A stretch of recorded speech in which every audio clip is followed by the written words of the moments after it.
Bir kuni do'stlarim bilan deydi, 8-yo 7-sinfda bo'lgan voqeani aytayapti. Ko'chada ovqatlanib uyga borsak, onam chuchvara qilgan ekanlar deydi. Shuni yemay kutib o'tirgan ekanda. Endi kamerani to'xtatib turamiz. Endi aytayaptiki, men uyga kirdim, qornim to'q, onam chuchvarani meni bilan yeyman deb kutib o'tirgan onam deydi. Qani kelib bo'landi, shuni chuchvarani solib olib keldilar. Men notavon deydi o'shanda. Ona meni qornim to'q, sizlar bemalol, men ozgina charchadim, dam olaman deb kirib ketib turdim. Dadam so'kdilar. Bolam, mana shu onang ertalabdan kechgacha mehnat qilib sana uchun ovqat qildi. Ko'chada ovqatlanmagin. Ko'chami men xalqimni buzib qo'yar ekanda, ko'chada ovqat. Uyda ovqatlangin, ko'chada ovqatlanadigan payt keladi. Desa dadamni yomon ko'rgandim deydi. Mencha bu inson nasihat qiladi, mencha ko'p qo'yib so'kadi meni deb. Hatto deydi, svet yonib qolib ketsa shuni gapirardi. Bolam o'shan o'chirib yurgin, budjetga foyda bo'ladi. Oxiri deydi bir yigit bo'lgan paytim ekan deydi. O'sha paytlar dadam nasihat qilsa yoqmay qoldi. 11da bitirib Toshkentga ketdim, 4 yil o'qib kelsam deydi, vaqt o'tibdi, otam deydi betob bo'lib yotib qolibdi deydi. Meni ko'rib xursand bo'lib ketdilar deydi. Oldilariga kirsam xursand bo'lib, yoshlikda ozgina avariya bo'lganda oyog'i og'rib turardi deydi. Ke bolamni quchoqlab jubr, shunaqa xursand bo'ldi deydi, ko'zimning oldida haligacha deyapti. Ana shu deydi, pardani ochib qo'ygin, Alloh nuri. Biz ham g'animatmiz. Ozgina sen bilan gaplashkim keldi. Oldilariga o'tirdim, diplom qo'limda. Otam aytadi, "Palon joyda bir chiroyli klinika ochilibdi bolam. O'sha yerga bugun qabul bor ekan. Men seni kelishingga ularning nomerini ham topib qo'yganman. Borgin zora shularga rahbar bo'lib ketsang, meni ko'rib xursand bo'lib yuraman. Endi kimning o'g'li ekan desa, palonchining o'g'li desa, hurmati bizga keladi-da." Yana nasihatni boshladilar deydi. Endi qarang otani nasihatini. Bir joyda buzuq narsani ko'rsang tuzatib qo'y bolam. Kambag'allarga yaxshilik qilgin. Ko'cha kuyda ivirsib yotgan joyda ko'rsang tozalab qo'ygin. Mayli dadajon bir duo qiling desam, duoni qildilar. Ozgina kayfiyat buzilib ketdim. Borsam deydi, davlat ishxonalarida rishotkali darvoza bo'ladi. Hammamiz bilamiz, maktablarda hokimiyatga borsak ham bor. O'sha rishotkali darvozani deydi, zulf pastga qarab turibdi-yu, yonidagi bir tirqichlar hamma enkayib o'tib ketyapti deydi. Dadam aytdi-ki, shu yerda qolmasin deb deydi, haligini tosh bilan bir ursam ko'tariladi deydi, ochildi deydi.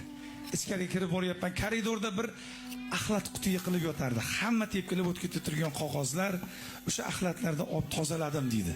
Dadamni gapi yurakda shu qalbimda qolgan ekan. Keyinchalik yonib qolib ketib shuni o'chirdim deydi. Ichkariga kirib boryapman deydi. Past domlaning ovozi eshitilib turardi. Domla aytayapti, bizga fidoyi, jon kuyar, xonadonini, el yurtini deydigan fidoyi rahbar izlab turgan edik.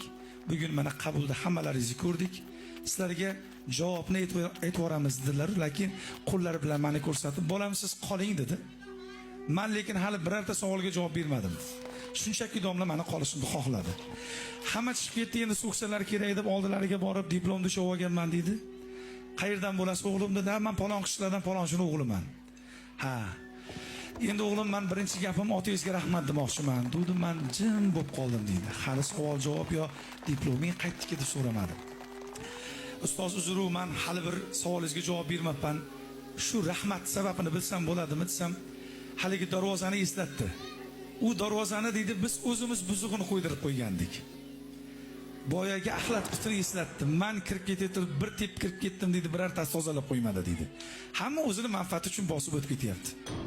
Endi boyaga chiroqni ham eslatdi-da, bizga jon kuyar, fidoyi oilasini, oilada budjetni kim hal qiladi? Erkak hal qiladi. Oilani budjeti barakasi erkakda bo'lar ekanda. Biz hammasini sizda ko'rdik. Mana shu yerga rahbar izlagandik, siz rahbar qilib sayladik. Boshlig'imiz aytdilar, dushanbadan ishni boshlayverasiz dedi. Yig'lab bordim deyapti ona. Yig'lab bordim deydi. Otam bir paytlar koyisa, so'ksa xafa bo'libman. Bugun o'sha nasihatlar bilan bir joyga deydi, rahbar bo'lib qoldim deydi. Otamga bu xursandchilikda aytaman deb telefon qilsam ko'tarmadilar dedi. Onamga qildim ko'tarmadi deydi. Uyga qarab ketyapman, diplomimni shu olganman, u paytlar menda mashina yo'q deydi.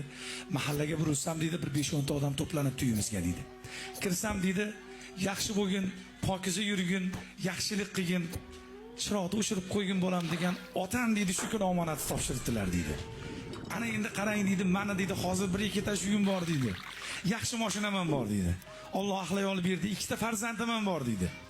Lekin nasihat go'yim yo'qotib qo'ydim deyapti-da, qarang. Otam yashab turgan manzilda boshida qabriston bor. Har kuni o'tib ketaman ishimga shu yerdan. 1 minut vaqtim ketadi, to'xtab ota, hammasi shu rahmat. Men notavonni shunda bilmagan ekanman. Qarang, o'tib ketganingizdan keyin sizning gaplaringiz meni boqyapti ota. Hammasi siz soyingizda bo'lgan ekan. Sizga rahmat deb ayta olmadim deydi.